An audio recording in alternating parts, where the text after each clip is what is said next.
A paz do Senhor, povo de Deus, sejam bem-vindos de volta ao canal Nefesh Haim. Hoje continuaremos a leitura do capítulo 6 do livro de Gênesis. Falaremos agora da construção da grande arca, uma construção colossal a qual o Senhor confiou a Noé e a sua família. Vimos que toda a humanidade estava corrompida pela violência e pela sua maldade. Mas o Senhor, olhando a terra, em meio àquela maldade, encontrou Noé. O Senhor daria continuidade ao processo da salvação e redenção de toda a humanidade. Assim diz a palavra do Senhor. Então disse Deus a Noé: o fim de toda a carne é vindo perante a minha face, porque a terra está cheia de violência. E eis que o desfarei com a terra. Faça para ti uma arca de madeira de gofer. Farás compartimento na arca, e a betumarás por dentro e por fora, com betume. E desta maneira a farás: de 300 côvados o comprimento da arca, e de 50 côvados a sua largura, e de 30 côvados a sua altura. Farás na arca uma janela, e de 1 côvado a acabarás em cima. E a porta da arca porás ao seu lado. Farás andares, baixo, segundo e terceiro. Porque eis que eu trago um dilúvio de águas sobre a terra, para desfazer toda a carne, em que há espírito de vida debaixo dos céus. Tudo que há na terra morrerá, mas contigo estabelecerei a minha aliança, e entrarás na arca, e os teus filhos, tua mulher e as mulheres de seus filhos contigo. E de tudo que vive, de toda a carne, 2 de cada espécie farás entrar na arca, para os conservar vivos contigo, macho e fêmea serão, das aves conforme a sua espécie, e dos animais conforme a sua espécie, de todo réptil da terra conforme a sua espécie. 2 de cada espécie virão a ti, para os conservar em vida, e leva contigo de toda a comida que se come, e ajunta para ti, e te será para mantimento, a ti e também para eles. E assim fez Noé, conforme a tudo que Deus lhe mandou, assim o fez. Então vemos aqui que dentre toda a humanidade havia apenas um homem que era puro e justo, e esse homem era Noé, a qual o Senhor achou graça, a qual o Senhor achou ren em hebraico é graça, a qual o Senhor achou um homem a qual era diferente de todos aqueles homens. O texto anterior que vemos vai dizer que o Senhor disse que Noé ele andava com Deus. Assim como Enoque andava com Deus, Noé também andava com Deus. Noé preferiu andar com o Senhor do que andar com os homens da maldade, os homens da mentira, os homens da violência. Noé se preservou e preservou também a sua família de toda aquela maldade, de toda aquela violência, de toda aquela imundícia a qual o ser humano estava vivendo. Noé, ele preferiu se curvar ao Senhor do que se curvar aos nefelins e toda a sua prática maligna e todo o seu sacrifício maligno. Noé preferiu ouvir e obedecer à palavra do Senhor. Então o Senhor manda Noé construir uma tevá. Tevá em hebraico significa arca. E o Senhor dá medidas específicas para Noé. A arca teria 300 côvados de comprimento, 50 de largura e 30 de altura. A medida de côvado era uma medida muito utilizada no mundo antigo. Ela se media desde o cotovelo até a ponta do dedo. E essa medida tinha em média entre 45 centímetros. Mas temos que lembrar que o povo antediluviano era muito mais alto do que nós. Nos dias de hoje, a humanidade é muito menor do que a humanidade antediluviana. Então, as medidas daquela época não são as medidas da nossa época. E temos que levar isso em consideração na hora que formos medir em metros o tamanho da arca. Então, se convertermos essa medida de côvado de 45 centímetros para metros, nos dias de hoje, a arca teria 185 metros de comprimento, 22,5 de largura e 13,5 de altura.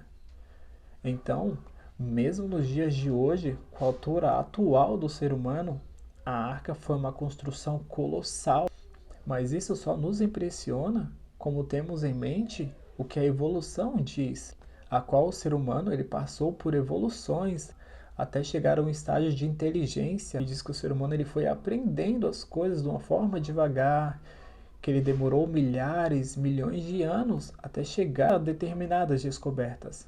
Mas a Bíblia vai nos dizer que desde o princípio o ser humano era extremamente inteligente. Aprendemos com Caim, aprendemos com Tubal-Caim, que era uma geração a qual era muito avançada tecnologicamente, tanto em suas construções, tanto em sua agricultura, tanto no seu dia a dia. Eram homens extremamente inteligentes. Então, quando vemos textos assim, não deveríamos nos chocar vendo construções assim, porque o ser humano era capaz de construir isso e muito mais. Noé também era um homem extremamente inteligente, não só Noé, também como seus filhos. Noé provavelmente era um grande engenheiro naval. Era um homem ao qual sabia trabalhar a madeira, trabalhar o betume. Noé e sua família eram pessoas a qual iriam fazer corretamente tudo o que o Senhor pediu para eles fazerem, porque eles sabiam o que era aquilo. Não eram pessoas que não sabiam o que estavam fazendo, mas eram pessoas que sabiam exatamente o que estavam fazendo. Tanto Noé, tanto seus filhos, e até mesmo suas mulheres, com certeza. Eram pessoas a qual trabalhavam a madeira. E o Senhor, ele destaca uma madeira muito específica. O texto vai nos dizer que essa madeira era chamada de gofer. Em outras traduções é chamada de cipestre. É uma árvore muito macia de se trabalhar, de se cortar. E é uma árvore também que exalava um cheiro muito bom, comparado à árvore de cedro, que tinha características únicas naquela época.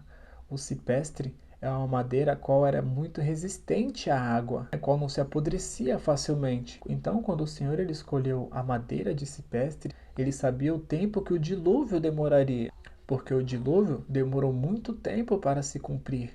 Então vemos como o Senhor ele é detalhista e cuidador em tudo que ele faz. Em tudo que ele faz para nós, por nós e através de nós. O Senhor ele é detalhista e meticuloso em tudo que ele faz por amor de nós. O Senhor também vai dizer para que Noé ele revestisse essa árvore com betume. O betume ele é encontrado na natureza em forma de xisto, em forma de areia betuminosa e ele também é extraído do petróleo. O betume é uma substância que ela só é extraída através de processos de mineração. Ele só é encontrado nas profundezas da terra. Então, primeiramente, para se encontrar este betume, precisaria de todo um estudo, de todo um levantamento de um terreno, para primeiro saber se aquele terreno tinha betume.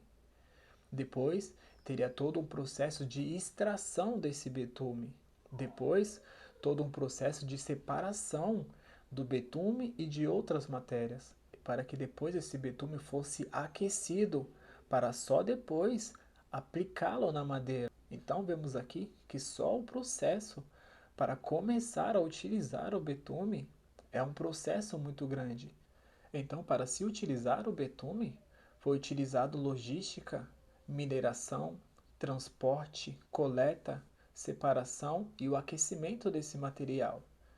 Então, foi uma construção colossal que abrangeu muitas áreas específicas só para a utilização do betume, fora a logística, o transporte e o acabamento de toda aquela madeira para construir a arca.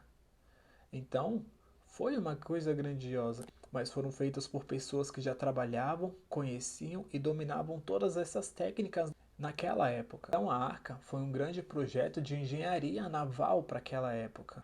Então, provavelmente, a arca ela não foi feita apenas por Noé e por sua família, mas foi feita por muitas pessoas. Mas provavelmente essas pessoas só trabalharam na arca, mas não confiaram na palavra do Senhor. Mas não confiaram que ia vir um dilúvio, que Deus ia destruir toda a humanidade. Porque para se construir um projeto desse, se precisa de muitas pessoas. Mesmo com muita inteligência, precisaria de muito trabalho braçal, tanto no transporte, tanto na mineração, tanto no acabamento de toda essa madeira. Então, muito provavelmente, tiveram muitas pessoas que ajudaram a construção da arca. Mas mesmo trabalhando na arca, não confiaram na finalidade a qual aquela arca estava sendo construída. Apenas Noé e sua família acreditaram na palavra do Senhor. Só eles acreditaram que o Senhor mandaria o Mabul. Mabul, em hebraico é dilúvio, só eles acreditaram que o Senhor ia mandar o dilúvio de água sobre a terra. Então só o processo de construção da arca já envolveu muitas pessoas. Mas como a palavra do Senhor sempre vai nos dizer que o Senhor ele não quer a quantidade, mas sim a qualidade. Tinha muitas pessoas envolvidas na construção. Então o Senhor ele faz uma berite. Berit, em hebraico, significa aliança.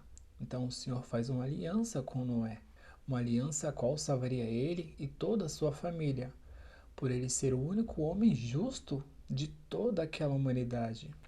O Senhor também disse para Noé que ele traria os animais até Noé. Noé ele não precisaria correr atrás de animais, os animais viriam até ele. O Senhor ele traria para a arca um casal de cada animal da terra, macho e fêmea. Em hebraico, Zahar Venekeva, macho e fêmea. E aqui há uma grande pergunta: como todos esses animais, eles atravessaram seus continentes, seus oceanos, para chegar até onde a arca estava? O Senhor ele disse que ele criou a porção seca. No início da criação, o Senhor não criou continentes. O Senhor criou o grande continente. E quando estudamos um pouco a história da Terra e sua formação, vemos que no início a Terra era formada apenas de um supercontinente, que é chamado de Pangeia. Então, na época do dilúvio, ainda existia essa Pangeia, ou seja, todos os animais e todas as pessoas estavam apenas sobre um continente, uma porção seca. Então não tinha dificuldade nenhuma de animais que morassem no extremo norte, sul ou leste de se achegarem à arca. Eles viriam normalmente, eles viriam caminhando normalmente. Não foi algo extraordinário, não foi uma façanha extraordinária dos animais chegar até a arca. Eles simplesmente caminharam até a arca. Segundo o site americano Ark Encounter, Noé colocou 6.744 animais dentro da arca, do tamanho de ovelhas. E estes animais seriam os animais bases para todas as variações que temos hoje. Por exemplo, na família dos canídeos, que são cachorros, lobos, chacais, coiotes, todos eles vieram do cruzamento de um animal base, ou seja, um macho ou uma fêmea original, que trouxe essa variação de animais depois. Então o Senhor não precisaria trazer toda essa variação, ele apenas traria esse animal base para que depois surgisse toda essa variação. E isso também acontece na família dos felídeos, que teve como variação os gatos, os leões, os tigres, as onças. Dessa família também foi tirado um animal base. E provavelmente ou esses animais eram filhotes ou eram jovens, no auge da sua reprodução, no auge da sua fertilidade, para que eles povoassem com rapidez novamente toda a terra. O texto vai nos dizer que a arca ela tinha 3 andares. Provavelmente os répteis ficaram no primeiro andar, que era a parte mais fria da arca, que era a parte a qual tinha mais contato com a água. No segundo andar ficariam os mamíferos, numa temperatura mais amena. Lembramos também que alguns mamíferos eles passam por um processo chamado de hibernação. Então, provavelmente, no período do dilúvio, alguns animais passou dormindo. E no terceiro andar ficaram as aves do céu. Toda a arca foi construída, detalhada e planejada, tanto para o conforto de Noé e sua família, mas também para todos os animais. O Senhor também ordenou a Noé para que ele trouxesse alimento para a arca. Mas que alimento seria esse? Segundo Gênesis capítulo 1, versículo 29, tanto a alimentação do ser humano, tanto dos animais, eram de folhas, legumes, frutos, frutas. O Senhor não instituiu a morte para alimento do ser humano. O Senhor não queria que o ser humano matasse animais ou que animais matassem os homens. Por isso que o Senhor instituiu como alimentação dos animais e do ser humano folhas, frutos, frutas, legumes, para que não houvesse morte, para que não houvesse derramamento de sangue. Então os animais dentro da arca, eles não tentavam se matar, eles não tentavam matar um ao outro, porque eles não tinham esse instinto assassino. Então, em cada andar tinham compartimentos para guardar este alimento e também tinham reservatórios para guardar a água. Então essa grande construção, ela exigiu muitas pessoas, exigiu muito estudo, exigiu muito esforço. Porém, esse grande esforço não valeria de nada se aquelas pessoas que estavam trabalhando na grande construção não crescem naquilo que o Senhor disse que estaria por vir, que seria a grande destruição. Mas Noé e sua família acreditaram, confiaram, trabalharam, construíram e obedeceram tudo a qual o Senhor mandou a eles. O texto finaliza dizendo que Noé fez tudo o que o Senhor lhe mandou fazer. Então todos ali tiveram as chances de ser salvos, mas eles preferiram não crer no Senhor, não crer na sua redenção E infelizmente sabemos que foi triste o fim dessas pessoas. Então por hoje ficamos por aqui. Se você gostou desse conteúdo, deixe seu like, se inscreve, compartilha e nos siga nas redes sociais. Fiquem com Deus e até a próxima.